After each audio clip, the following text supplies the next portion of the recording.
ఈరోజు హిందూ పేపర్లో ఒక చక్కటి ఆర్టికల్ వచ్చింది.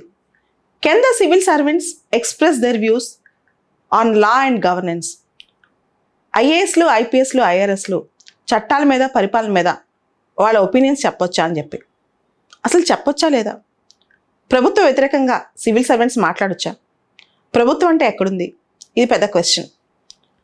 ఇక్కడ మనం కాంటెక్స్ట్ ఏంటి, ఈ ఆర్టికల్ కాంటెక్స్ట్ ఏంటంటే, బిల్కిస్ బాను కేస్ కరెక్ట్గా 20 సంవత్సరాల క్రితం భారతదేశంలో గుజరాత్ రాయిట్స్ జరిగాయి. దానిలో మత కల్లోలాలు, ఆ మత కల్లోల్లో బిల్కిస్ బాను అనే కుటుంబం తీవ్రంగా నష్టపోయింది. ఆవిడపైన గ్యాంగ్ రేప్ జరిగింది. ఆవిడ కుటుంబంలో 7 చంపేశారు, ఇంక్లూడింగ్ ఆవిడ 3 ఏళ్ల కూతురు కూడా. ఇంత దారుణమైన రేప్ కేసులో 11 మంది కన్విక్ట్స్ ఉన్నారు. ఆ కన్విక్ట్స్కి మొన్న ఆగస్టు 15వ తారీఖున మనం స్వర్ణోత్సవాలు అన్నీ దాటి ఆజాదీ కా అమృత్ మహోత్సవ్ జరుపుకుంటున్న రోజున వాళ్ళని వదిలిపెట్టారనమాట.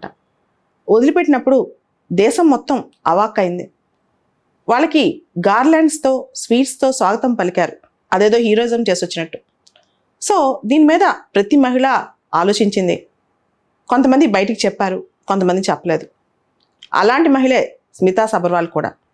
అయితే పబ్లిక్లో ఒక ట్వీట్ చేసేటప్పుడు ఎంతవరకు సివిల్ సర్వెంట్స్ చేయొచ్చు? ఒక ఐఏఎస్ కానీ, ఐపీఎస్ కానీ, ఐఆర్ఎస్ కానీ వాళ్ళ ఒపీనియన్స్ మీడియాలో పెట్టడం అంటే హిందూ పేపర్లో రాయొచ్చు, లేదా వాళ్ళ ఫేస్బుక్లో పెట్టచ్చు, వాళ్ళ ట్విట్టర్లో పెట్టచ్చు, వాళ్ళు యూట్యూబ్లో పెట్టచ్చు, ఎక్కడైనా పెట్టచ్చు. ఎంతవరకు సివిల్ సర్వెంట్స్ ప్రభుత్వ వ్యతిరేకంగా మాట్లాడగలరు? గుజరాత్ ప్రభుత్వం బిల్కిస్ బాను కేసులో వాళ్ళకి రెమిషన్ ఇచ్చి వదిలేయటాన్ని ఆవిడ ఖండించారు.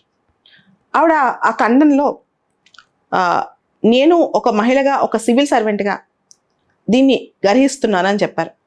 ఇక్కడ మహిళగా అంతవరకు కరెక్ట్, ఒక సివిల్ సర్వెంట్గా ఆవిడ చెప్పొచ్చా లేదా అనేది అన్నమాట డిబేట్ అనమాట. యాక్చువల్గా సివిల్ సర్వీసెస్ కాండక్ట్ రూల్స్ 1964 అని చెప్పి రూల్స్ ఉన్నాయి. దానిలో రూల్ 9 ఉందన్నమాట. గవర్నమెంట్ సర్వెంట్స్ గవర్నమెంట్ని క్రిటిసైజ్ చేయకూడదు అని చెప్పి వాళ్ళ ఒపీనియన్స్ చెప్పేటప్పుడు ప్రభుత్వ వ్యతిరేకంగా, ప్రభుత్వ విధానాలు కానీ, ప్రభుత్వ యాక్షన్ కానీ వాటికి సంబంధించి గవర్నమెంట్ సర్వెంట్స్ గవర్నమెంట్ వ్యతిరేకంగా చెప్పకూడదు అని ఉంది. ఈ రూల్ అనేది బ్రిటిష్ వాళ్ళ టైం నుంచి, అంటే ఈ రూల్స్ 1964లో చేసిన ఇట్లాంటి రూల్ బ్రిటిష్ వాళ్ళ టైంలో కూడా ఉందన్నమాట. బ్రిటిష్ వాళ్ళు చెడుగా పరిపాలిస్తున్నారు కాబట్టి వారి పరిపాలనా విధానాలు వాళ్ళ దగ్గర పనిచేసే వాళ్ళు దుయ్యపట్టకూడదు కాబట్టి ఇట్లాంటి రూల్ ఉంది. ఇండిపెండెన్స్ వచ్చాక ఇలాంటి రూల్ ఎందుకు పెట్టారు అనేది క్వశ్చన్. అయితే సివిల్ సర్వెంట్స్ కామెంట్ చేయొచ్చా ప్రభుత్వ వ్యతిరేకంగా? గవర్నమెంట్ డెసిషన్స్ని సివిల్ సర్వెంట్స్ తప్పు పట్టొచ్చా? ఇది క్వశ్చన్. ఇక్కడ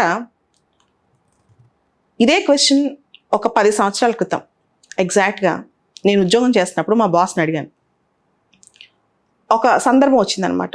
ఇండియాలో ఒక ఇష్యూ వచ్చినప్పుడు ఈ విషయం మీద ఎక్కువ డిస్కస్ జరగకూడదు సివిల్ సర్వెంట్స్లో, ఆ ఆఫీసర్స్లో, ఆ పర్టికులర్ ఇష్యూలో అని చెప్పి అన్నప్పుడు అసలు ఎందుకు క్రిటిసైజ్ చేయకూడదు అన్నప్పుడు ఒక క్వశ్చన్, మా బాస్ చెప్పిన సమాధానం, law, governance and action by the government, చట్టం కానీ, పరిపాలన కానీ, గవర్నమెంట్ చేసిన నిర్ణయం కానీ, it is done with a collective wisdom. ఒక కలెక్టివ్ విజ్డమ్తో చేశారు. As an individual you might be IAS, you might be a civil servant. కానీ ప్రభుత్వ విధానం అనేది ఒక్క కమిటీ వేసి ఒక కలెక్టివ్ డెసిషన్ తీసుకునే విధానం. ఆ విధానాన్ని యాజ్ అన్ ఇండివిజువల్ నువ్వు క్రిటిసైజ్ చేస్తే నీ క్రిటిసిజం పబ్లిక్కి రీచ్ అవుతుంది. పబ్లిక్కి ప్రభుత్వం పైన ఉన్న నమ్మకం పోద్ది. అంటే ప్రజలకి ప్రభుత్వానికి మధ్య ఉన్న సంబంధం, నమ్మకం. ఒక సివిల్ సర్వెంటే ప్రభుత్వాన్ని తిడితే ఖచ్చితంగా నమ్మకం పోద్ది. ఒకవేళ ప్రభుత్వం తప్పు ఉండుండొచ్చు, దాన్ని సర్దిద్దుకునే అవకాశం ప్రభుత్వానికి ఖచ్చితంగా భవిష్యత్తులో ఉంటుంది. కానీ సివిల్ సర్వెంట్ ఓపెన్గా క్రిటిసైజ్ చేస్తే అది ప్రజల్లో ప్రభుత్వ వ్యతిరేక భావాలు తీసుకొస్తుంది. దాంతోపాటు ప్రభుత్వం అన్ని తప్పులే చేస్తుంది, ప్రభుత్వం రేపు మంచి చేసినా తప్పు చేసిందనే భావనే వస్తుంది. కాబట్టి సివిల్ సర్వెంట్స్ లేట్ అయినా సరే జస్టిస్ కోసం ఇంటర్నల్గా డిస్కషన్ చేయాలి, కానీ బయట మీడియాలో ఏది పెట్టకూడదు అని చెప్పి చెప్పడం జరిగింది. సో ఇంతవరకు రైటే. అయితే సివిల్ సర్వెంట్స్గా పుట్టినంత మాత్రం అంటే మనం సివిల్స్ రాస్తాము, ఐఏఎస్లు, ఐపీఎస్లు, ఐఆర్ఎస్లు అవుతాం, ఓకే, అదొక job. Finally it's a career option. అలాంటి కెరీర్ ఆప్షన్ అప్పుడు మనకు fundamental right to freedom of speech and expression ఉండదా? ఆర్టికల్ 19(1)A మనకు లేదా అంటే ఖచ్చితంగా ఉంటుంది. ఆర్టికల్ 19(1)Aలో రీజనబుల్ రిస్ట్రిక్షన్స్ ఉన్నాయి. You should not speak against the sovereignty of India, you should not do sedition, you should not threat the security, you should not defame, you should not commit contempt of court or incitement of an offense, disturb public order. అవన్నీ okay, కానీ civil సర్వెంట్స్కి extra restriction ఎందుకు? ఖచ్చితంగా extra restriction ఎందుకు అనే దానికి సమాధానం ఉంది. Larger public interest దృష్ట్యా, అంటే కంట్రీని ఒక లార్జర్ విజన్లో, Bilkis Bano case is a case, Nirbhaya case is a case, Disha case is a case, ఇవన్నీ కేసెస్. కానీ కంట్రీ మొత్తంలో అమ్మాయిల భద్రత, అమ్మాయిల సేఫ్టీ అనే కాన్సెప్ట్లో వచ్చినప్పుడు ఒక సివిల్ సర్వెంట్కే ప్రభుత్వం మీద నమ్మకం లేకపోతే ఇంకా అమ్మాయిలందరూ ప్రభుత్వాన్ని ఎలా నమ్ముతారు? ఇది క్వశ్చన్ అనమాట. నీకే వ్యూస్ ఉండొచ్చు, కానీ దాన్ని ఎక్స్ప్రెస్ చేసే విధానం ఉంటుంది, ప్రభుత్వానికి చెప్పే విధానం ఉంటుంది. అండ్ ప్రభుత్వం ఖచ్చితంగా, అంటే దేశం మొత్తం ఆలోచిస్తున్న విషయంలో ప్రభుత్వం ఆలోచించదా? ఇది కూడా ఇంకో క్వశ్చన్ అనమాట. And the face of the government, ఒకసారి గవర్నమెంట్ అంటే ఏంటి అంటే, అసలు గవర్నమెంట్ అంటే ఎవరు? గవర్నమెంట్ అంటే గవర్నమెంట్ సర్వెంట్సే గవర్నమెంట్. గవర్నమెంట్కి ఫేస్ లేదు. The face of the government is government servants. If government servants directly say there is something wrong in the system, who has to correct the system? ఇది కూడా question. ఖచ్చితంగా బిల్కిస్ బానుకి జరిగింది అన్యాయమే. బిల్కిస్ బానుయే చెప్పింది, నాకు 20 ఏళ్ల ట్రామా మళ్ళా తిరిగి నా మీద సడన్గా వచ్చినంత ఫీలింగ్ వచ్చింది అని చెప్పి. చాలా తప్పు, మామూలు తప్పు కాదు. ఏ అమ్మాయి దీన్ని సహించదు. దానికి సమాధానం చెప్పే రోజు వచ్చుద్ది. అయితే ఈ విధంగా ప్రజల్లో ఒక అభిప్రాయం ఖచ్చితంగా వస్తుంది. దాన్ని మనం మౌల్డ్ చేసే టైం కూడా వచ్చుద్ది. ఇప్పుడు దిశ ఇన్సిడెంట్ చూసాం. దిశ ఇన్సిడెంట్లో ఎన్కౌంటర్ అయింది. మనందరికి తెలుసు అది ఏమాత్రం ఎన్కౌంటర్. దానిలో ఎన్కౌంటర్ అయిన పిల్లలు మాత్రం వాళ్ళ పరిస్థితులు ఏంటి, వాళ్ళ సోషల్ ఎకనామిక్ బ్యాక్గ్రౌండ్స్ ఏంటి ఒకసారి చూద్దాం.